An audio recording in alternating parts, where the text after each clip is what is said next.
Everybody, it's Tuesday. We have some very special guests this morning. We have John from the Tennessee WoodPile. We have Missy Raines, and I'm so excited to talk to her. We're going to be talking about an upcoming event this weekend, Bluegrass at the Bird, which is at Mockingbird Theatre in Franklin. How's it going this morning? It's great. Really great. It's so great to be here. Thank you. Yeah, well, thanks for coming. John, tell us about what's happening this weekend. Yeah, It's a so big event. Donna, we are super excited that we're continuing to have such great artists to come to Williamson County through this effort of ours and my buddies at Tennessee WoodPile and Will at the Mockingbird Theatre and at the factory at Franklin, which is just a wonderful place, for Franklin. And we've got we're trying to do this about every 3 or 4 months. And we were blessed to have Missy Raines and Allegheny join us this time in September. And it's so hard. We're kind of new and learning at this. And Missy, I don't even know where Missy is right now. I'm guessing she's at home, but she probably just flew in from Oregon or somewhere like that. And I did. The summertime is a very busy time for bluegrass because there's so much festivals and things going on. And so finding a date has been a challenge, but we made it happen, and I'm so thankful for Missy to do this. And we're so close to Nashville, but a lot of times it's very difficult to get people from Franklin to Nashville to hear great music, and sometimes it's hard to get musicians from Nashville to come down to Franklin. So we're trying to help be ambassadors for all of that, and we specialize in the bluegrass side of that, and we're just excited to have Missy here, and it's going to be a great show. Yeah, Missy, let's talk about this. I want to tell people a bit about you, and we'll talk about what you have going on. You have 14 International Bluegrass Music Association honors, 14. You were named the Bass Player of the Year. You were nominated for a Grammy in 2020 for the Best Bluegrass Album, and you're hosting just next week the 35th Bluegrass Awards. Wow.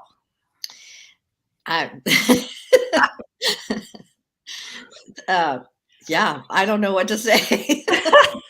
Tell me about how you got started in bluegrass. Obviously, you have a very historied background here. Well, I feel very fortunate. Like all the things that you just listed, came from a long amount of, like effort put in, but also a great amount of fortune, just a lot of, I feel very fortunate to be doing what I love to do. And I feel great to be here.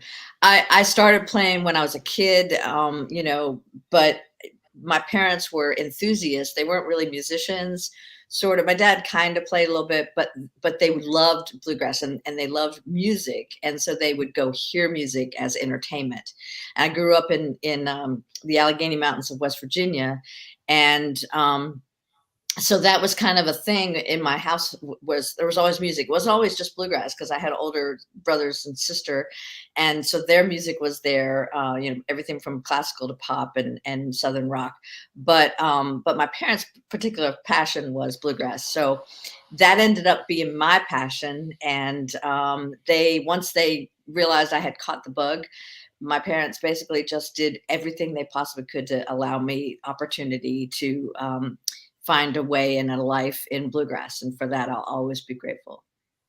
Yeah. Talk to me about, there aren't as many female players in bluegrass. Talk to me about what that was like for you coming up.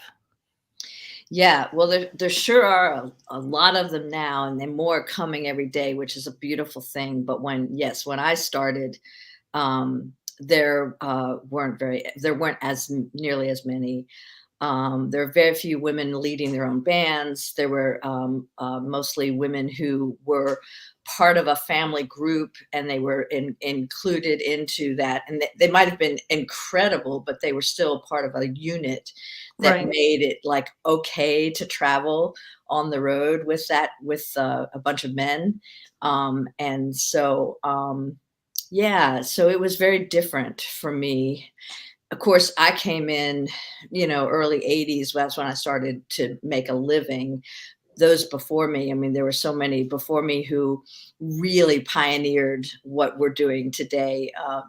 Those early women, folks like Lynn Morris, and just a lot of really great early women in the music. But yeah, so for me in those early days, I mean, it was definitely, there were gigs that I didn't get because I was a woman. There were gigs that I got because I was a woman. Mhm. And I don't think either of those things are right. Right. but but I know that that happened, and there were things, there was obstacles, there were all kinds of stuff. But honestly, my immediate support system was so great and so wonderful, and so taught me. My parents taught me that I could do anything I wanted. So I didn't feel that way. I didn't feel like it was an obstacle. I just sometimes found obstacles, but you just keep going because that's what, I can't imagine doing anything else. So Yeah. Tell me about what you feel about, you mentioned there's so many more women. There's several that are really popular these days that have kind of brought a new light, I feel like, to bluegrass. What are your thoughts on that? well, I think that every woman that's come along has brought a new light to bluegrass, because the original, like, the early message from bluegrass was predominantly men. And so every woman has brought a new voice and an important voice. And these days, oh my gosh, it's like, yes, there's so many, and fantastic young women, Molly Tuttle and Sierra Hall, and, uh, you know, uh, uh, you know, AJ Lee and folks like that, who are just bringing in their unique perspective as a woman in the young woman in the 21st century. And I think that that change is massive for this music. It's a change that we can live with. It's a change. It doesn't change anything into, it doesn't morph it into something unrecognizable. It actually just speaks to the entire community of bluegrass, because the entire community of bluegrass has always been diverse. It's Mm, just that it hasn't always been perceived as diverse. But yeah. now that diversity is represented on major stages, and that's really amazing. Yeah. Yeah, I love to hear your perspective on that just because you've been around for so long. And there's so many interesting, like I said, so many interesting new artists coming out that I feel like maybe might not have gotten attention had you not paved that way for them. Yeah, I've got to apologize. I was looking at a video this morning of Missy that I'd never seen before, and I was trying to pull it up, and I apologize, it played, but the song was "Swept Away" from 2018, and it's a video. I don't know if you've seen it, Donna, but it's got a lot of. I mean, that was 6 years ago, and I really, and Missy was right there championing, Allison Brown, Becky Bueller, Sierra Hull, and Molly Tuttle in this one song. It's a wonderful song, and it's a great video that I would encourage everybody to go see. And it is so much fun to see. And we've only been doing this for a couple of years, but everybody's been so nice, so welcoming to everything that we're doing. We Missy and I talked for the first time forever about Seldom Seen, which is, I know, one of her biggest influences to her. And honestly, I wouldn't be here if not for Seldom Seen, because my dad learned to play dobro watching them play in what's the little place in DC that they would play? The Birchmere, Yeah, or the Shamrock, I think it whichever. was the Birchmere, but he that's where he learned to play dobro. And so for my whole life, that I've been around bluegrass because of that.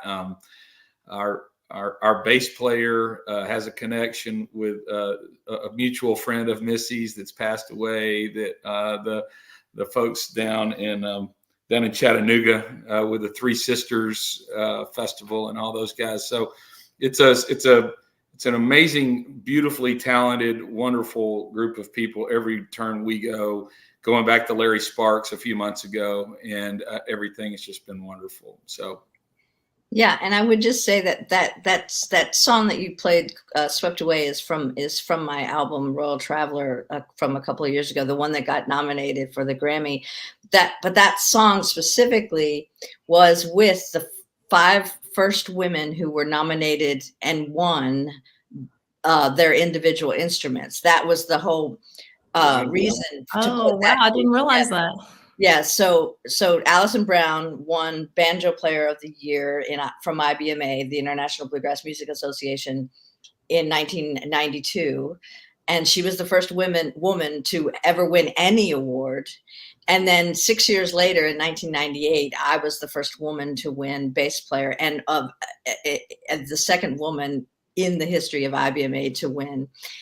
And it took a really sad long time before the next woman won an instrumental, and that was Sierra Hall. But Sierra and Becky Buller and then Molly Tuttle, of course, we all won, and we were all the first women to win in our individual instrumental categories.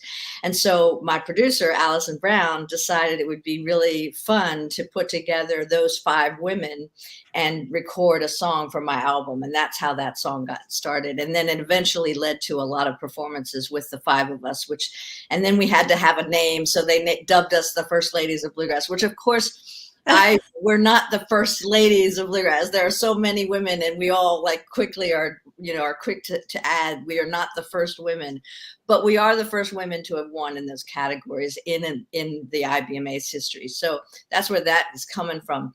But just to add to that, Allison and I, who are of similar age, and the other three are much younger, she and I often speak of the fact that there was a time we remember when we didn't even know five women band leaders. So, Mm, I mean, that's a fact. And so now there's, we're all five of us are band leaders, and we're all doing those things. And there's many, many, many other women band leaders. But at the time, there was a time when we remember when we just didn't know that. So it's a great thing. It's a beautiful thing.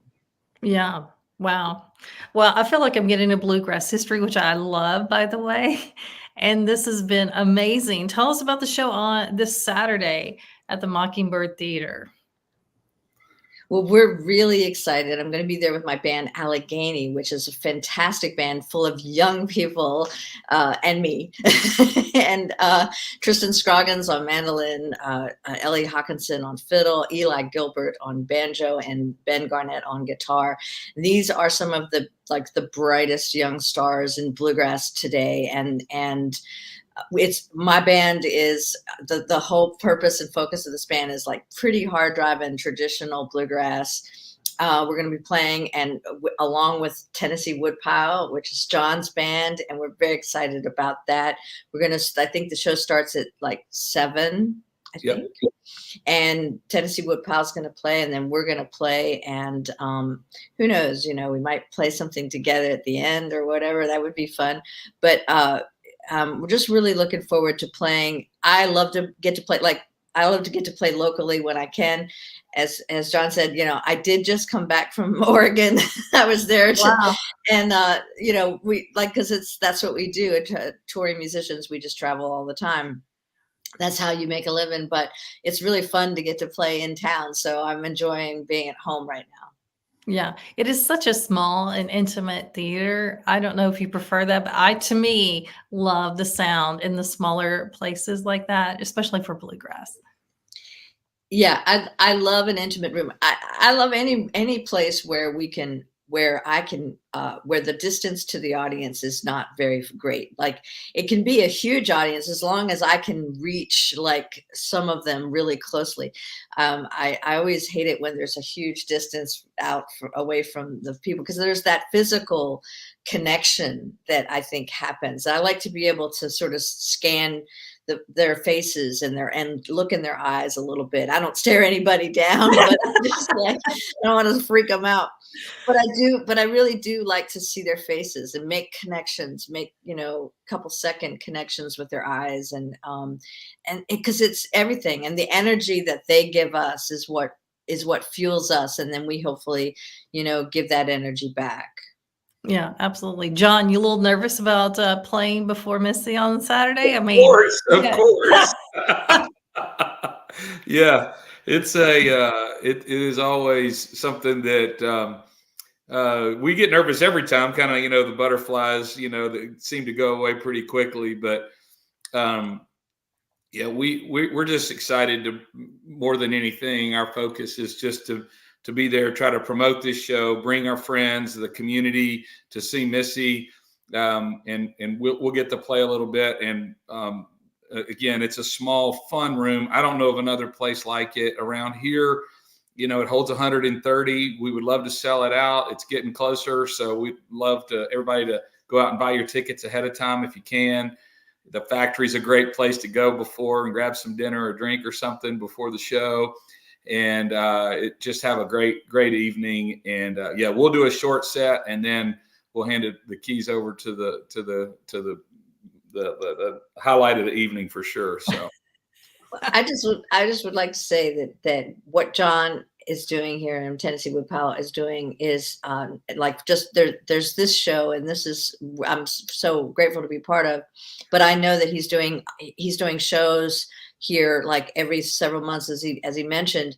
And this is a labor of love for him. This is something that he's putting into his community, and they're bringing bluegrass to an area in a really high caliber way, there and they're so this is just a really important. So if you live in the area and you're always saying, oh, there's never any really good stuff to go out and hear, this is the kind of event you want to support. If you can't go, buy a ticket for someone who can go. That's a great way to interact with your community, and that's what John is doing. He's actually like engaging and investing in his community. Yeah. Yeah, absolutely. And just by the way, the tickets are very reasonable. People should definitely go. It's not like a show at some of the other places where it's over $100. So go, and you're getting a great show. Missy, I can't even believe that you're coming to Franklin. I'm so excited. We'll see you Saturday, Mockingbird Theatre at the Factory, 7 p.m. All right. Any parting words before we go?